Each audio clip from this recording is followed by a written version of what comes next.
देख रहे हैं इन डार्क राजकुमार के साथ। तो चलिए बढ़ते हैं आज की कहानी की ओर। दोस्तों, उस रोज मैं अपने दोस्त के बर्थडे पार्टी में जा रहा था और मौसम खराब होने की वजह से मुझे कार चलाने में थोड़ी दिक्कत का सामना करना पड़ रहा था।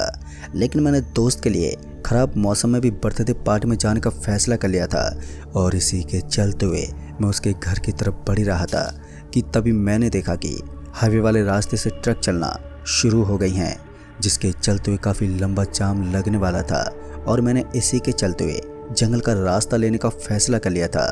ऐसा नहीं था कि इस रास्ते के बारे में मैं बिल्कुल भी नहीं जानता था।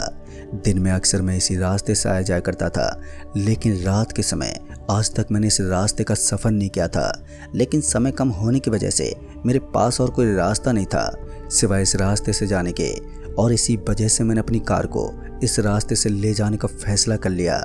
सन्नाटी रोड देखकर मैं अपनी कार की स्पीड बढ़ा चुका था और अचानक से ना जाने कहां से उड़ती हुई एक सफ़ेद रंग की चुनरी मेरे कार के शीशे पर आकर पड़ गई, जिसके चलते हुए मेरा कंट्रोल खो गया और मेरी कार जाकर एक पेड़ से टकरा गई। अच्छी बात तो ये थी कि मैंने सभी सेफ्टी का ध्यान रखा हुआ था। मैंने अपनी सीट बेल्ट भी लगाई हुई थी और समय पर मेरा एयर बैग भी खुल गया था, जिसके चलते हुए मुझे ज़्यादा चोट ही नहीं आई। मैं वापस से अपनी कार को स्टार्ट करने की कोशिश करने लगा, लेकिन मेरी कार अब स्टार्ट ही नहीं हो रही थी। अब मैं घायल अवस्था में अपनी कार से बाहर निकला और गर्दन घुमाकर चारों तरफ देखने लगा, लेकिन मुझे कहीं भी कोई दिखाई नहीं दिया जिससे कि मैं मदद मांग सकूं, क्योंकि रोड पूरी तरह से सन्नाटे से भरी हुई थी। अभी मैं इधर उधर देख ही रहा था कि तभी कार की डिग्गी में से ऐसा लगा जैसे अंदर से कोई ठोंक रहा है।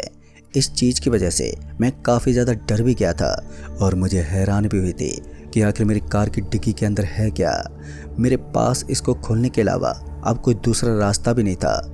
मैंने डरते ही सही अपनी डिग्गी खोली और जाकर पीछे देखा तो डिग्गी के अंदर एक सफ़ेद रंग की सलवार पड़ी हुई थी, और उस सलवार को देखकर मुझे काफ़ी ज़्यादा हैरानी हुई। एक तो वो सलवार थी और दूसरी चीज़ अंदर से किसी के खटखटाने की आवाज़ आ रही थी। लेकिन जब मैंने डिग्गी को खोल कर देखा तो वहाँ पर कोई भी मौजूद नहीं था। मुझे यह अटपटा सा लगा। इन सभी चीज़ों को देखकर मैं काफ़ी ज़्यादा डर गया था। ऊपर से ये घना जंगल मुझे और भी ज़्यादा डरा रहा था। अभी मैं इन सब चीज़ों पर यकीन भी नहीं कर रहा था, इसलिए मैंने अपनी आंखों को दोनों हाथों से मला और फिर से डिग्गी की तरफ देखने लगा तो अचानक से वो सफ़ेद रंग की सलवार कहीं पर गायब हो गई थी। अभी मैंने डिग्गी बंदी की थी और आगे आकर देखा तो आगे जो चुंदरी पड़ी हुई थी वो भी कहीं गायब हो गई थी, और उसी को देखने के लिए मैं आगे की तरफ बढ़ ही रहा था कि मेरे बोनट से निकलने वाले धुएं पर एक चेहरा बन गया। और वो भयानक चेहरा देखकर मैं इतना भयानक डर गया था कि मैं 2 कदम पीछे होकर वहीं नीचे गिर पड़ा। जैसे मैं नीचे गिरा तो मेरी नज़र ऑटोमेटिक पेड़ के ऊपर गई तो मैंने देखा कि पेड़ के ऊपर एक सफ़ेद रंग में कोई चुड़ैल बैठी है। उसको देखकर मेरे हाथ पैर अब ठंडे पड़ने लगे थे और मेरी आंखें बड़ी बड़ी हो गई थी। अब मेरे पास कोई भी ऐसा रास्ता नहीं था जिससे कि मैं बच सकता, और उसको देखने के बाद मेरी धड़कन भी अपनी सीमित गति से ज़्यादा तेज हो गई थी। अभी मैं अपनी धड़कनों को संभालने की कोशिश ही कर रहा था कि अचानक से मेरी जेब में पड़ा मोबाइल वाइब्रेट होने लगा। अभी मैंने अपनी नज़र एक बार अपनी जेब की तरफ डाली और फिर वापस से ऊपर पेड़ की तरफ देखा तो मुझे अब वहाँ पर सफ़ेद रंग में जो चुड़ैल बैठी हुई थी वो दिखाई नहीं दे रही थी, यानी कि वो अब वहाँ से गायब हो गई थी। उसके गायब होते ही मेरी जान में जान आई। तभी मैंने वापस से अपनी जेब में हाथ डालकर मेरे वाइब्रेट हो रहे मोबाइल को बाहर निकाला तो मैंने देखा कि मेरे दोस्त का फ़ोन आ रहा है। उसके फ़ोन को मैंने तुरंत उठाया और उसको इस सारी घटना के बारे में पूरी जानकारी दी। इस बात को सुनकर वो उधर से बोला, घबराओ मत, मैं अभी आ रहा हूँ। इतना बोलकर उसने फ़ोन काट दिया और वो मेरी मदद के लिए अपने बर्थडे को छोड़कर वहाँ से वो मेरे पास आने लगा। अभी मैं खड़ा होकर यहाँ से जल्द कैसे भी करके निकलना चाह रहा था, और इसी के चलते मैं अपने दोस्त के घर की तरफ आगे की तरफ बढ़ते हुए जा रहा था, क्योंकि यहाँ पर रुककर मेरा कोई भी फ़ायदा नहीं था और हो सकता था कि मैं और भी ज़्यादा डर जाऊँ। इसी के चलते मैं आगे की तरफ बढ़ने लगा। अभी मैं आगे ही बढ़ रहा था कि तभी मुझे एहसास हुआ कि जैसे कोई मेरा पीछा कर रहा है। मैंने पीछे की तरफ गर्दन घुमा कर देखी तो मेरे पैरों तले ज़मीन खिसक गई, क्योंकि मैंने देखा कि जो मेरी कार पेड़ से टकराई थी वो कार अचानक से रोड पर आकर खड़ी हो गई है। अब मेरी धड़कनें बहुत ही ज़्यादा बढ़ गई और मुझे समझ में नहीं आया कि भला ये कैसे हुआ। अब मैं सामने की तरफ देखकर जल्दी जल्दी आगे की तरफ बढ़ ही रहा था कि तभी मैंने देखा कि पीछे मेरी कार की लाइट जलने लगी है। मैंने अपनी गर्दन पीछे घुमा कर देखा तो मैंने पाया कि वो कार मेरी तरफ बढ़ती हुई आ रही थी। उसको देखकर मैं इतना तो समझ गया था कि आने वाले समय में मेरे साथ बहुत ही बुरा होने वाला है। लेकिन मैं ये सब सोच ही रहा था कि अचानक से कार की स्पीड एकदम से बढ़ गई। उसको देखकर मुझे समझ में नहीं आ रहा था कि मैं करूं तो करूं क्या। लेकिन वो कार तेजी से बढ़कर मेरी तरफ आ रही थी और जैसे वो मेरे पास पहुंचने वाले थे तो वैसे मैं अचानक से रोड के बीच से हटकर एक साइड में कूद पड़ा, जिसके चलते मुझे काफ़ी चोट भी आ गई। लेकिन मेरी कार ज़्यादा स्पीड में थी और वो जाकर फिर से एक पेड़ से टकरा गई और फिर अचानक से कूदने की वजह से मुझे थोड़ी सी चोट भी आई थी। लेकिन मेरा कूदना सही था। अगर मैं अपनी कार से टकरा जाता तो मुझे काफ़ी ज़्यादा चोट आ जाती, हो सकता है मेरी जान भी जा सकती थी। तभी मैंने एक बार कार को देखा। कार का शीशा बंद होने की वजह से मुझे अंदर की तरफ कुछ भी दिखाई नहीं दे रहा था कि आखिर अंदर है कौन। लेकिन इतना साफ समझ में आ रहा था कि जैसे कार के अंदर कोई बैठा है। इसी के चलते मैं अपनी जगह से खड़ा हुआ और मैं अपनी हिम्मत जुटाकर उस दिशा में बढ़ने लगा जहां पर मेरी कार टकरा कर खड़ी हुई थी। फिर कुछ देर के बाद मैं अपनी कार के पास पहुंचा और कार के शीशे के पास पहुंचकर दरवाजे को जैसे ही खोलने की कोशिश की तो वो कार का दरवाज़ा खुल ही नहीं रहा था। उस कार के दरवाजे को किसी ने अंदर से बंद करके रखा था और इसी के चलते मैंने वहीं पड़े एक पत्थर को उठाया और उठाकर अपने कार के शीशे में दे मारा, जिसके चलते कार का शीशा टूट गया। और जैसे ही कार का शीशा टूटा तो मैंने पाया कि पीछे वाली सीट पर मेरे जैसे दिखने वाला कोई मरा पड़ा है। उसको देखकर मुझे ऐसा ही लग रहा था कि ये मैं ही हूँ। उसको देखकर मेरा दिल अब ज़ोर ज़ोर से धड़कने लगा और मेरा शरीर पसीना छोड़ने लगा था। मुझे समझ नहीं आ रहा था कि आखिर ये मेरे साथ हो क्या रहा है। इस चीज़ को देखकर मैं तुरंत ही वहाँ से आगे की दिशा में भागने वाला था कि तभी मेरे पैर में एक कील चुभ गई। मुझे नहीं मालूम कि आगे आने वाले समय में मेरे साथ क्या होने वाला था।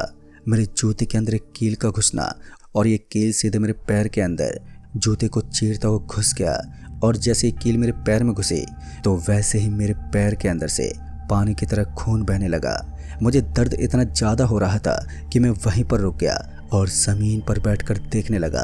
तभी मैंने देखा कि मेरा खून ज़्यादा बह रहा है और इसी के चलते अब मुझे इस खून को रोकना था, नहीं तो मेरी जान भी जा सकती थी। तभी मैंने गर्दन इधर उधर घुमा कर देखी तो मैंने देखा कि एक पेड़ के पास सफ़ेद रंग की वही चुंदरी पड़ी है जिसकी वजह से कार का एक्सीडेंट हुआ था। फिर मैं पेड़ के पास से पड़ी उस चुंदरी को उठाकर लाया और लाकर अपने पैर में बांध लिया, जहाँ से कील लगने की वजह से मेरा खून बह रहा था। मुझे नहीं मालूम था कि मेरे चुंदरी बांधने की वजह से इतनी बड़ी समस्या पैदा हो सकती है। जैसे मैंने अपने पैर में वो चुंदरी बांधी कि उसके बाद से ही मुझे एहसास होने लगा था कि जैसे बहुत ही कुछ गड़बड़ होने वाली है। और कुछ ही पल के बाद मुझे एहसास हुआ जैसे चुंदरी मुझे जकड़ रही है और धीरे धीरे करके ये चुंदरी टाइट होने लगी, जिसके चलते मुझे तकलीफ हो रही थी। और एक समय ऐसा आ गया जब ये दर्द सहन से ज़्यादा बढ़ गया। और जब ये दर्द मेरा सहन से ज़्यादा हो गया तो मैंने अपनी जेब में पड़े लाइटर को निकाला जिससे कि मैं सिगरेट पिया करता था। उसको निकालकर मैंने उस चुंदरी को जला दिया क्योंकि मेरे खोलने के बावजूद वो चुंदरी खुल नहीं रही थी। और आखिर में थक हार कर मैंने वो चुंदरी को जला दिया और धीरे धीरे करके वो चुंदरी जलने लगी। अब कुछ ही पल में वो पूरी चुंदरी जलकर खाक हो गई और फिर जाकर मुझे आराम मिला। तभी मुझे महसूस हुआ कि मेरे कंधे पर किसी ने हाथ रखा है। मैंने अपनी गर्दन पीछे की तरफ घुमा कर देखा तो मेरे सामने एक भयानक शक्ल आ गई। वो एक चुड़ैल थी जो कि अचानक से आ गई और उसको देखते मेरा शरीर मेरा साथ छोड़ चुका था और मैं जगह पर ही बेहोश हो गया। फिर उसके बाद मेरे साथ क्या हुआ मुझे कुछ भी खबर नहीं थी। लेकिन जब मेरी आँख खुली तो मैंने अपने आप को कार की डिग्गी में बंद पाया। धीरे धीरे करके उस डिग्गी के अंदर मेरा दम घुट रहा था और उस डिग्गी को लगातार मैं हाथों से ठोक रहा था ताकि कोई वहाँ पर मौजूद हो तो वो डिग्गी को खोलकर मुझे बचा ले। लेकिन मेरा ये करने का भी कोई फ़ायदा नहीं हो रहा था क्योंकि शायद वहाँ पर कोई भी मौजूद ही नहीं था और मेरे पास भी ज़्यादा समय मौजूद नहीं था। और धीरे धीरे मेरे ऑक्सीजन का लेवल अब कम होने लगा। पर अब कुछ ही पल में मेरी जान जाने वाली थी, क्योंकि अब धीरे धीरे मेरी आंखों के सामने धुंधलापन आना शुरू हो गया था और अब मेरे शरीर से ताकत भी बिल्कुल ख़त्म हो चुकी थी। मैं धीरे धीरे करके अब कार की डिग्गी को ठोक ही रहा था कि तभी मुझे एहसास हुआ जैसे कि कोई डिग्गी को खोल रहा है, और फिर कुछ ही पल में वो डिग्गी खुल गई तो मैंने देखा कि मेरे सामने मेरा दोस्त मौजूद है, जिसके बर्थडे पर मैं जा रहा था, जिससे मैंने कुछ देर पहले यहाँ की लोकेशन भेजी थी। वो मुझे बचाने के लिए सही समय पर आ गया। अगर वो थोड़ा सा भी और देर कर देता तो मेरी कार की ही डिग्गी में मेरी जान चली जाती। फिर दोस्तों उसने मुझे गोद में उठाया और अपनी कार में डाला, और उसके बाद मैं बेहोश हो चुका था। फिर मुझे याद नहीं कि उसके बाद मेरे साथ क्या हुआ, लेकिन जब मेरी आंखें खुली तो मैंने अपने आप को एक हॉस्पिटल में पाया और मैंने देखा कि मेरे सामने वही मेरा दोस्त बैठा हुआ है, जिसके बर्थडे पर मैं जाने वाला था। और फिर 6 घंटे के बाद अगर मेरा दोस्त सही समय पर मेरे पास नहीं आता तो उस दिन मेरी जान चली जाती। दोस्तों आज भी इस हादसे के बारे में अगर मैं सोच लेता हूँ तो मेरे शरीर का हर एक अंग डर के मारे कांपने लगता है। तो दोस्तों इस कहानी में बस इतना ही। कहानी आपको पसंद आई हो तो वीडियो को लाइक शेयर ज़रूर कर दें और साथ ही हमें नीचे कमेंट बॉक्स में ज़रूर बताएं। तो मैं आपका दोस्त राजकुमार जल्द ही मिलूँगा ऐसी एक और नई कहानी के साथ। तब तक के लिए बाय एंड टेक केयर।